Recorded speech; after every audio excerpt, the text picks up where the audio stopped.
आप देख रहे हैं के न्यूज, खबरों का सारथी।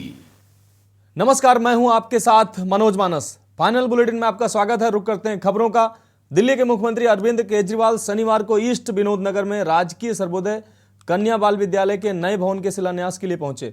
इस मौके पर सीएम केजरीवाल ने जेल में बंद दिल्ली के पूर्व शिक्षा मंत्री मनीष सिसोदिया को याद किया। सीएम केजरीवाल ने कहा कि भगवान मनीष सिसोदिया की कड़ी परीक्षा ले रहा है और आज मैं और आतिशी इस स्कूल का शिलान्यास कर रहे हैं, लेकिन इसका उद्घाटन मैं और मनीष सिसोदिया साथ में करेंगे। वहीं सीएम केजरीवाल ने कहा कि राजकीय सर्वोदय कन्या बाल विद्यालय में फ्रेंच, जर्मन, स्पेनिश, जापानी पढ़ाई जाती है। मैं आपको बता दें, मैं चैलेंज करता हूं कि किसी प्राइवेट स्कूल में इतनी विदेशी भाषाएं नहीं पढ़ाई जाती होंगी। ये स्कूल कोलंबिया विश्वविद्यालय की तरह दिखाई देगा, ऐसा लगेगा बच्चा कोलंबिया यूनिवर्सिटी में पढ़कर आया है। ये शब्द थे अरविंद केजरीवाल के। मंच पे मौजूद हमारे दिल्ली की शिक्षा मंत्री आतिशी जी, मंच पे मौजूद हमारे विधायकगण, दिल्ली के शिक्षा सचिव और आज इस मौके पे आए हुए सभी भाइयों, बहनों, माताओं, बुज़ुर्गों, बच्चों, मैं देख रहा हूँ आज इतनी बड़ी संख्या के अंदर माएँ और बहनें खासकर आई हैं। इतनी महिलाएं हैं। बच्चों की पढ़ाई की चिंता माँ बाप दोनों को होती है, लेकिन माँ को ज़्यादा होती है। 24 घंटे मेरे को याद है, जब मैं भी छोटा था मेरी माँ मेरे पीछे लगी रहती थी, मेरे को पढ़ाया करती थी। पिताजी तो शाम को आते थे, पूछ लेते थे, हाँ भाई ठीक ठाक चल रहा है, हाँ जी ठीक ठाक चल रहा है, लेकिन माँ जो है वो बच्चे का बहुत ख्याल रखती है। तो आज इतनी बड़ी संख्या के अंदर माएँ और बहनें आई हुई हैं और मैं समझता हूँ कि वो इस मौके में शिरकत करने के लिए आई हैं कि जब उनके बच्चों का स्कूल जो है वो बहुत शानदार बनने जा रहा है। बात अगली खबर की। चंडीगढ़ में मुख्यमंत्री मनोहर लाल जी ने G20 के ऑफिशियल एंगेजमेंट ग्रुप C20 यानी कि सिविल 20 का 2 दिवसीय शिखर सम्मेलन का शुभारंभ किया। इस दौरान मुख्यमंत्री मनोहर लाल के साथ ही केंद्रीय विद्युत और भारी उद्योग राज्य मंत्री कृष्णपाल गुर्जर, कैबिनेट मंत्री मूलचंद शर्मा, हरियाणा के ऊर्जा मंत्री रंजीत सिंह चौटाला सहित सभी विधायक भी मौजूद रहे। ग्रेटर फरीदाबाद स्थित अमृता हॉस्पिटल में G20 के ऑफिशियल एंगेजमेंट ग्रुप का 2 दिवसीय शिखर सम्मेलन के शुभारंभ के साथ ही मुख्यमंत्री मनोहर लाल खट्टर ने अमृता हॉस्पिटल के मेडिकल कॉलेज का शुभारंभ भी किया। 2 दिवसीय C20 शिखर सम्मेलन में लगभग 700 चिकित्सा विशेषज्ञ, शिक्षक व सार्वजनिक स्वास्थ्य अधिकारी अलग अलग सेशन में भाग लेंगे। सम्मेलन के दौरान कोविड महामारी के बाद हेल्थ के मामले में सामने आई चुनौतियों और भविष्य की स्वास्थ्य सेवाओं को लेकर नीतियां तय की जाएंगी।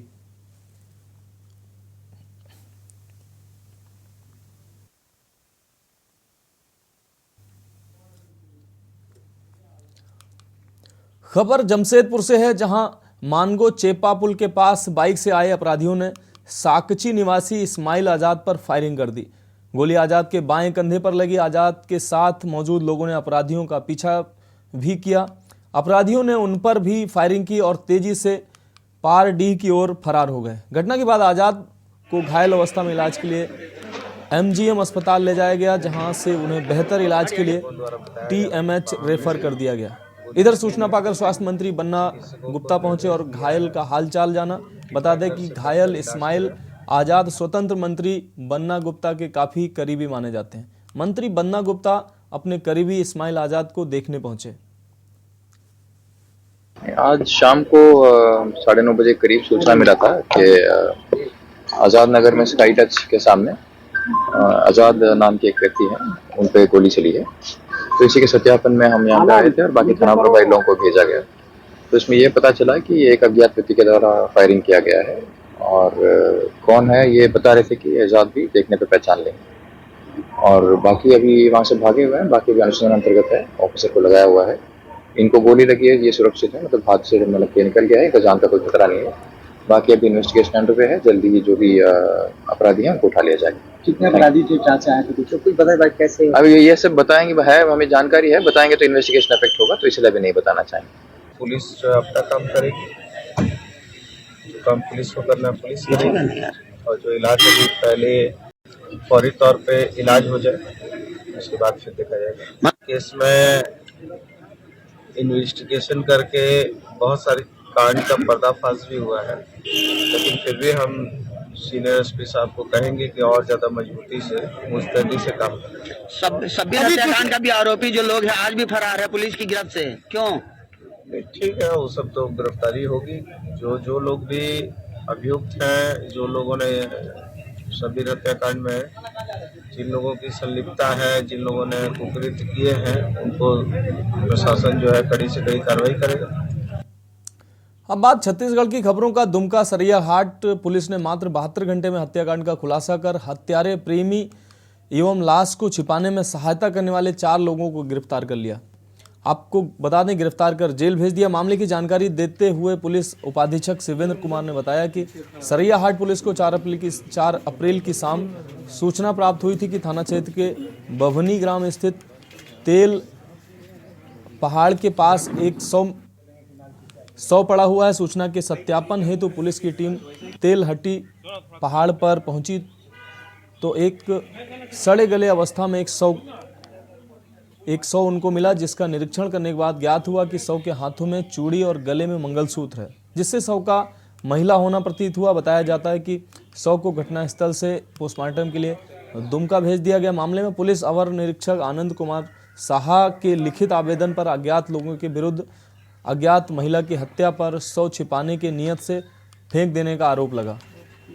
4 तारीख को यह घटना सूचना मिली कि एक बॉडी मिला हुआ है थोड़ा जीर्णशीर्ण अवस्था में। ये लोग गए तो बॉडी रिकवर किए। उसमें मेन कहानी है कि महिला 45 साल की है, जो कि पटना मनेर की रहने वाली है।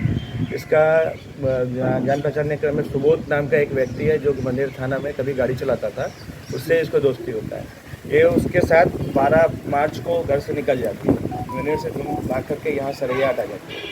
सरैयाहाट आ गई और 23 उसके बाद इन्हीं के इसके साथ रहने लगी। वो अपने खुद 7 बच्चों की माँ है। उसके बाद ये सुबोध पे शादी का दबाव बना रही है, तो शादी करने से इनकार कर दिया, तो ये खोली के हम जा रही हैं थाना में केस करते हैं। ये 23 तारीख की बात है। 23 तारीख को सुबोध और उसका एक दोस्त है, उसका नाम है मिथुन, ये बभनी गाँव का है, और उसके घर वाले मिल करके जब देख लिया कि महिला अब नहीं मान रही है, तो ये लोग गला दबा के महिला की हत्या कर देता है। उसके बाद उसको 23 तारीख हत्या कर दिया और दूसरे दिन सुबह लाश को छिपा दिया। ये पहाड़ी के पास तेल बदमी की पहाड़ है, वहाँ पर ये तो साइकिल पे लेके गया, वहाँ छिपा दिया। बाद में ये लोग 4 तारीख को इनको पता चला, तो ये लोग रिकवर किए। मेन प्रेम प्रसंग का ही मामला है। खबर जगदलपुर से है। जगदलपुर मुख्यालय में बतौर नायब तहसीलदार के पद पर कार्यरत राहुल गुप्ता को अज्ञात व्यक्ति द्वारा डराने, धमकाने और देख लेने की धमकी देने का वाकया सामने आया। आपको बता दें, दरअसल मामला शनिवार दोपहर का है। जगदलपुर नायब तहसीलदार को प्रतिबंधित लाल ईंट के परिवहन की जानकारी मिली, किसी अज्ञात के द्वारा मिली, जिसके बाद तत्काल धुरगुड़ा मौके पर पहुंच संबंधित व्यक्ति से दस्तावेजों की मांग की गई और दस्तावेज के अभाव में 3 ट्रैक्टर जब्त किए गए, जिस पर अज्ञात व्यक्ति द्वारा अभद्र व्यवहार करते हुए देख लेने की धमकी दी गई। इससे घबराए राहुल गुप्ता ने इसकी जानकारी अपने उच्च अधिकारियों को दी, जिस पर थाना कोतवाली में अज्ञात के खिलाफ आवेदन दिया गया।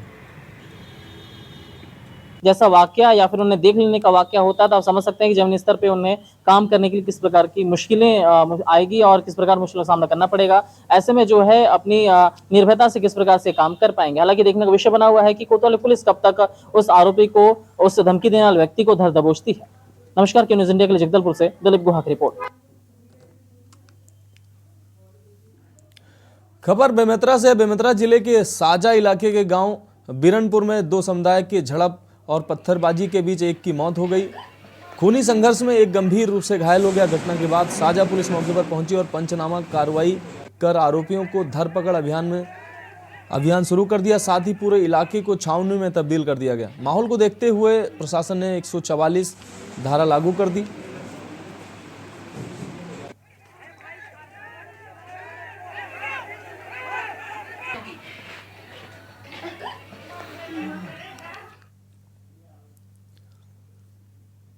अब खबरें उत्तर प्रदेश से। खबर मिर्जापुर से है। जमालपुर ब्लॉक अंतर्गत भड़ेवल गांव के रहने वाले क्रिकेटर तेजवीर सिंह का आईपीएल के लिए चयन हो गया।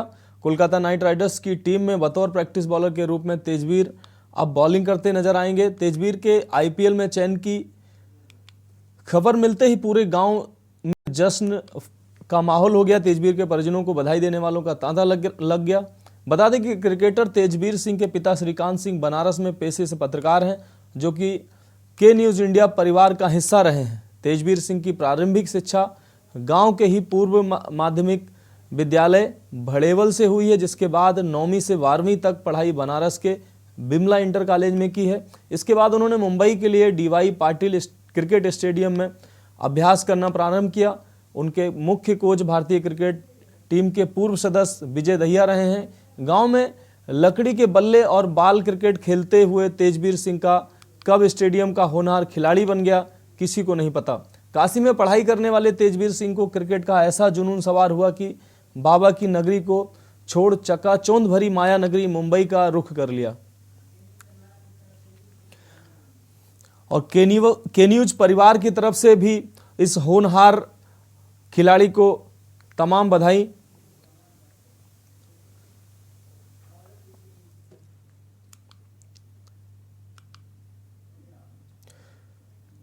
खबर बागपत से है। बागपत में विवाहिता की हत्या का मामला सामने आया, जहां विवाहिता के परिजनों ने ससुराल पक्ष पर हत्या का आरोप लगाया। सूचना पर पहुंची पुलिस ने शव को कब्जे में लेकर पोस्टमार्टम के लिए भेज दिया है। बड़ौद कोतवाली क्षेत्र के गुराना रोड में पुलिस को सूचना मिली थी कि गुराना रोड पर विवाहिता की हत्या की वारदात को अंजाम दिया गया है। सूचना पर पहुंची पुलिस ने विवाहिता के शव को कब्जे में लिया। मृतका का नाम सुना था, जिसका 3 वर्ष पूर्व ही शादी हुई थी। परिजनों का आरोप है कि मृतका के ससुराल पक्ष उसे आए दिन प्रताड़ित करते थे, जिसके बारे में सना, जो मृतका का नाम है, तो सना अपने परिजनों को बताती थी। परिजनों को सूचना मिली कि सना की फांसी लगाकर हत्या कर दी गई है। सूचना पर पुलिस व सीओ युवराज सिंह मौके पर पहुंचे और मृतका के परिजनों व ससुराल पक्ष के लोगों से पूछताछ की। वहीं अभी तक सना के परिजनों की तरफ से पुलिस को तहरीर नहीं दी गई है। 3 साल पहले लड़की की शादी करी थी जी। आए दिन लड़की को परेशान करे थे कि नो कहते घर से अपने पैसे लेके आ, हमारे सिर खर्चा है, फलाना है। हम पैसे देते इतने परेशान हो लिए। एक ऐसी मकान था हमारा बड़ौत में, या संजो खा लाएगा वहाँ 5 लाख रुपए को उसे बेका नुक कहीं लोंडी को दिए पैसे, और अब भी पैसे मांग रहे थे। 2 लाख रुपए एक के दिए न कर्जे के इनके, और फिर भी लोंडी को मारी मार दी इन्होंने। के गुना करा हमने, नु बताओ मैं के सजा मिली या? ये मृतका सना है, उम्र लगभग 23 वर्ष, डॉटर ऑफ नवाबली। यहाँ गुराना में रोड पे ये ब्याही थी। इसका पति का नाम अख्तर सन ऑफ इरफान है, और ये इनका जो आरोप है 3 साल पहले शादी हुई थी। एक इसके बच्चा है, लड़की है, वो लगभग 1 वर्ष की है, और इसकी जो है फांसी पे लटका के हत्या कर दी गई है। पंचायतनामा भर के विधिक कार्रवाई की जा रही है। यहाँ जी मेरी बहन है, इनकी शादी हुई थी करीबन 3 साल पहले। तो इसके परिवार वालों ने, घर वालों ने सारे फांसी दे गए से लटका रखा था ऊपर, नीचे उन्ना काट के गिर रखी। तब हम आए तो इसलिए सब फरार है जी। जान 3 साल पहले जी। एक लड़की है जी। शादी जी बड़ौत में करी थी, यहाँ पे पठानकोट में। खबर अमरोहा के आदमपुर थाना क्षेत्र के गांव चंदन कोटे से है, जहां एक तांत्रिक का बड़ा खेल सामने आया है। वहीं तांत्रिक विद्या का उपयोग कर युवतियों को बहला फुसलाकर पीड़ित परिवार वालों को आरोप है कि युवतियों को बाहर बेचने का काम करता था। आपको बता दें कि 4 बार जेल भी काट चुका है ये तांत्रिक। युवतियों को शिकार बनाता था, अपना शिकार कई बार युवतियों को बना चुका है। पहले भी 3 युवतियों को यह शिकार बना चुका है। एक पीड़ित परिवार ने आरोप लगाते हुए मुकदमा भी दर्ज कराया है। इस तांत्रिक से गांव का ही युवक मिला हुआ है, जिसमें उसका हाथ है, और आरोप यह है कि तांत्रिक का मुरादाबाद अपनी बहन से कनेक्शन है, जो इस तरह की वारदात को अंजाम देता है। मेरी लड़की चली गई। मेरी लड़की को फतवा सेवाराम का लड़का ले गया। और सुन, और साहब राधे श्याम के लड़के ने पहुंचाई। हाँ, और साहब कहने का मतलब ये है कि मैंने रिपोर्ट भी कर दी है। और दूसरा मतलब ये है जी कि मैं चाह रहा हूँ वो जो लड़का रह गए हैं, मैं चाह रहा हूँ कि वो मेरे आंखों के सामने घूम रहे हैं। मुझे मेरे बच्चे मैं गुस्से आ रहे हैं। अगर कोई झगड़ा हो जाए मेरे पास में, फिर क्या होगा, इससे साहब वो लड़के उठ जाने चाहिए। और अगर नहीं हो रहा कोई काम तो मैं अपनी भाजा घर के यहाँ चला जाऊँगा। ये कहना है मेरा। पुलिस ने अभी तक कोई कार्रवाई की? पुलिस ने कह दी 2 दिन की बर्दाश्त करो, हम 2 दिन की बर्दाश्त कर रहे हैं। ये चंदन कोटा गुड्डू नाई ये इस काम को करता है, तांत्रिक है। इसने अब से 5 बार जेल काट आ चुका है। इन्होंने जेल काट चुकी है और ये इस काम को जानता है। तांत्रिक बुद्धि का काम करता है, लौंडियों को फंसाता है, बेचने का काम करता है, बाहर ले जाके। चौथा काम है इसका। खबर आगरा के फतेहाबाद से, जहां स्वास्थ्य विभाग ने फतेहाबाद में झोला छाप डॉक्टरों पर छापामार कार्रवाई कर 2 अस्पतालों को सील कर दिया। वहीं 2 अस्पताल संचालकों को नोटिस थमाया। स्वास्थ्य विभाग की कार्रवाई से झोला छाप डॉक्टरों में हड़कंप मच गया। आपको बता दें कि ACMO सुरेंद्र मोहन प्रजापति फतेहाबाद पहुंचे, सबसे पहले लाइफ लाइन हॉस्पिटल में कार्रवाई की। वहां संचालक को नोटिस थमाया। इसके बाद शारदा नगर स्थित पुराने कृष्णा हॉस्पिटल पहुंचे, जहां संचालक संतोषजनक जवाब नहीं दे सका। बिना रजिस्ट्रेशन के अस्पताल में मरीज भर्ती करने को लेकर ACMO ने अस्पताल सील कर दिया। ACMO ने अस्पताल संचालक के विरुद्ध थाना फतेहाबाद में तहरीर दी। स्वास्थ्य विभाग की टीम सलीम मेमोरियल हॉस्पिटल पहुंची। यहां अस्पताल में गोपनीय दरवाजा था, बेड पर ड्रिप लगी थी। इस अस्पताल को भी सील कर दिया गया। आज 2 हॉस्पिटल्स में तो सील लगाया गया है और करीब 5 हॉस्पिटल्स को नोटिस दिया गया है, जो कि पंजीकृत थे, लेकिन उनके यहाँ काफ़ी व्यवस्थाएँ थी। तो कौन कौन से हॉस्पिटल जो सील किए हैं? ये सलीम हॉस्पिटल है और शिकायत थी, और ये कृष्णा, जो कि एक कृष्णा हॉस्पिटल है, उसके नाम का डुप्लीकेसी करके गलत काम कर रहा है। खबर चंदौली से है, जहां DM और SP ने सकलडीह थाने में समाधान दिवस के अवसर पर सुनी लोगों की समस्याएं। वहीं DM के आने से कुल 9 प्रार्थना पत्र मिले, एक मौके पर निस्तारण हुआ। आपको बता दें कि थाना दिवस पर अधिक समस्याओं के त्वरित निस्तारण के लिए DM ने जागरूकता बढ़ाने की बात कही है और कहा कि लोगों की समस्याओं के निस्तारण के लिए दूसरा और चौथा थाना दिवस के रूप में प्रस्तावित है। थाना से संबंधित मामलों के निस्तारण के लिए लोगों को प्रेरित किया जाएगा। जनता दर्शन में थाने से संबंधित मामले को चिन्हित किया जाएगा। प्रार्थना पत्रों के निस्तारण के लिए जिलाधिकारी ने मातहतों को निर्देश दिया। मैं और जिले के जो SP हैं, हम दोनों यहाँ थाना सकलडीह आए हैं। थाना समाधान दिवस आज यहाँ पे आयोजित किया जा रहा है। यहाँ पर सभी हमारे पुलिस के और रेवेन्यू के स्टाफ उपस्थित हैं और लगभग 9 से 10 शिकायतें अभी हम लोगों ने सुनी हैं। सभी शिकायतें भूमि संबंधी हैं और जो शिकायत इस प्रकार से थी, जो प्रकरण इस प्रकार के थे, जिसका निस्तारण आज ही किया जा सकता है या 1-2 दिन में किया जा सकता है, उसके लिए हम लोगों ने संबंधित को निर्देशित कर दिया है। कुछ प्रकरण जो है वो कोर्ट से संबंधित थे, संबंधित जो भी शिकायतकर्ता थे, आवेदक थे, कोर्ट से उनको साफ करने को बताया है। कुल मिला के प्रयास यही था कि जितने भी प्रकरण यहाँ पर आ रहे हैं जो रेवेन्यू विभाग से भूमि संबंधी है, उसको अगले 2-3 दिन में हम लोग निस्तारित करेंगे। अगली खबर उत्तराखंड से। उत्तराखंड में चुनाव से पहले एक बार फिर अवैध मजारों पर घमासान छिड़ गया है। दरअसल राज्य के मुख्यमंत्री पुष्कर सिंह धामी ने उत्तराखंड में अवैध मजारों को ध्वस्त करने का ऐलान किया है। साथ ही मुख्यमंत्री धामी ने लैंड जिहाद को लेकर चेतावनी भी दी है। उन्होंने कहा कि जो भी लोग अवैध अतिक्रमण के पीछे लगे हुए हैं वो खुद ही अतिक्रमण हटा लें, अन्यथा कार्रवाई के लिए तैयार रहें। आप ये स्पेशल रिपोर्ट देखिए और मुझे दीजिए इजाजत।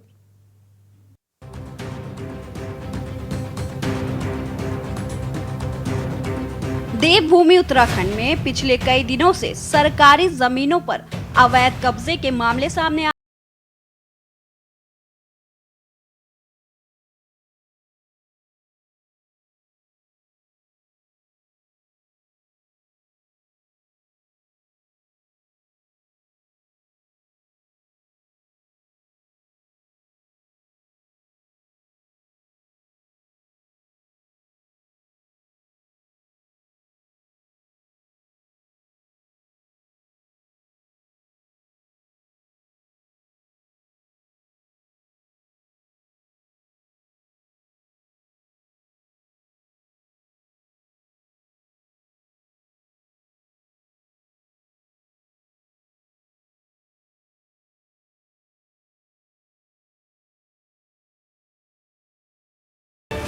कानून को मानने वाले लोग हैं, कानून पर विश्वास करने वाले लोग हैं। जो भी अतिक्रमण है, हमने उनसे कहा है अतिक्रमण करवाने के पीछे जो लोग भी हैं वो स्वतः ही अपना अतिक्रमण हटा लें, उस पर पीछे हट जाएं, अन्यथा सरकार उस पर सख्ती से काम करेगी। क्योंकि हमारा तुष्टीकरण करने का उद्देश्य नहीं है, हम किसी के खिलाफ नहीं है, लेकिन ये जबरदस्ती जो अतिक्रमण है, कब्जे जी है, इसको हम निश्चित रूप से हटाएंगे।